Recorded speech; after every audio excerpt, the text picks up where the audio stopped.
Hello family, how are you doing? It's been a couple of months, yes. So I know you miss me, I miss you too. I owe you a video, by the way. I owe you a video that was supposed to be the continuation of the conversation I had with Lakumi. Oh, you would be wondering who Lakumi is if you're here for the first time. So hello if you've been here before, and welcome if you're a first timer. My name is Aanu-Kolade. This is my channel. Okay, so Lakumi is my best friend, and my last upload was a video she and I did together talking about, the many things that have changed after marriage, motherhood, and everything in between. So today I thought to share with you real quick. Something happened not so long ago. I just knew in my head I was going to share with you. Let's talk a little bit about expressing your expectations. This cuts across your relationship, your marriage, your friendship, and in fact, everything else. Ensure that when you have expectations of people, you express them. You talk about them. So this one time, Lakumi and I had a conversation. Apparently, there was something that had been bothering her. So what we do, the way our relationship works, is that when I tell you something I have in mind to do, I'm telling you not only because I want you to be excited for me, I also want to be accountable to you. So when I tell you something, I want you to ask me frequently, oh, what's up with this thing that you said? What progress have you made? What timeline do you have in place to ensure that this assignment comes to pass? So that's why we tell each other things, so that we can encourage each other, pray for each other, and be accountable to each other. So there was a particular subject matter we had discussed, like 3 years ago, maybe 4 years ago, and she mentioned it to me, right? Quite all right. We prayed about it and everything. So after the prayer, a few weeks after that, I was asking, so what's up with that thing that we prayed about? Then at some point I felt like I was asking too much. So I then asked her, I told her, I said, this thing, I think I'm asking too much. Do you have a timeline in mind that you want this thing to happen? So that I won't just be bothering you every time with Alpha, what's up? And then she said, oh, actually, about this particular one, let's rest. Don't ask me about it. I feel like this was her talking, I feel like when the time is right, God will give me that nudge to start. So it was one of those long-term things that, that was assigned to her. So I was like, okay, great. So I didn't talk about it anymore. I'm sure we have mentioned in one of our videos before that when it comes to my friendship with Lakumi, I am the memory bank. I'm the one who remembers most of the things. She is, let me say, her mind is very occupied. This is me trying to say she's forgetful, but not saying she's forgetful. Her mind is very occupied. So I'm the one who remembers stuff. Not because I'm trying to remember, but because I'm just able to remember.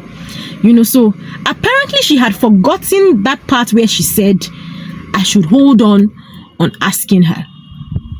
And so 3 years down the line, maybe a little more than 3 years, she was then thinking about it, that this thing, I told Ruby about this thing and she has not asked me about it.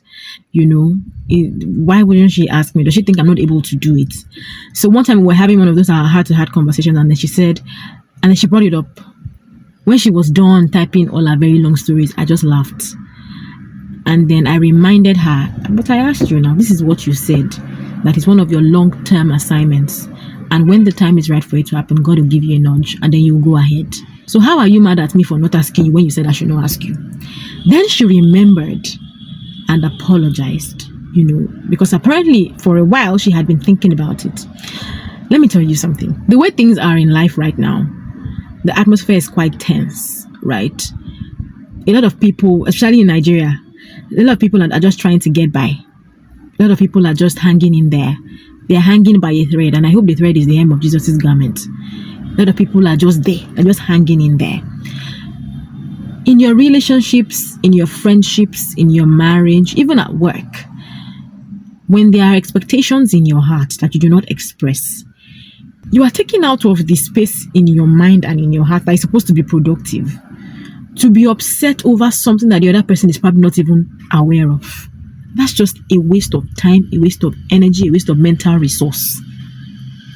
If there is an expectation, the same goes in marriage. There's something you expect, especially if you are newly married. There's something you expect that your spouse would do or they would know, and they're not coming through. Talk about it. Talk about it. Do not bottle it up and hold a grudge. Life is already lifing. The last thing you want to do is to now add all of this, mental load, mental burden, emotional stress to what anybody is already going through. Do you not love yourself? I gave somebody an assignment and I told her to reach out to somebody, and she said, "Oh, we're not talking at the moment." I said, "You people are keeping malice. You people are in this day and age, with the way everything, the weather is hot, everything, you people still have strength to keep malice. Hey, God, I beg you." I said, "I don't care about whatever caused your misunderstanding. I need this work done, so get it done." Because are things not bad enough? If there's something in your head that you need to come to talk to somebody about, if there's something somewhere that you expect somebody to do and they've not done it, tell them. Call their attention to it. This life is fickle. It's too short for you to be wasting time keeping malice and holding a grudge. Let me just tell you this at this point. If you're in a relationship where you and your partner do not talk in days because you're trying to prove a point, you're not serious people. You're not serious. That's the truth. You can't possibly be serious. Because with the way things are right now, you now decide to add malice to all the troubles that you probably can face in your courtship or in your marriage. It's okay to be mad at each other. Somebody does something that you don't like and you're really upset at the person and everything. But why won't you talk about it? Why won't you talk about it? Is it not when you talk about it that the person will now see a reason to apologize? If the person has sense, if the person is a reasonable person. This is what you did that made me feel this way. I mean, conversations make everything better. I say this all the time. Everything is better with a calm and polite conversation. Please, the weather, I don't know if you can tell, the weather is hot. The weather is hot. The economy is economizing. Everything is just one way, and then somebody wants to come and add stress of malice and fight to it. Don't agree. Let nobody rent a space in your head for bitterness and anger.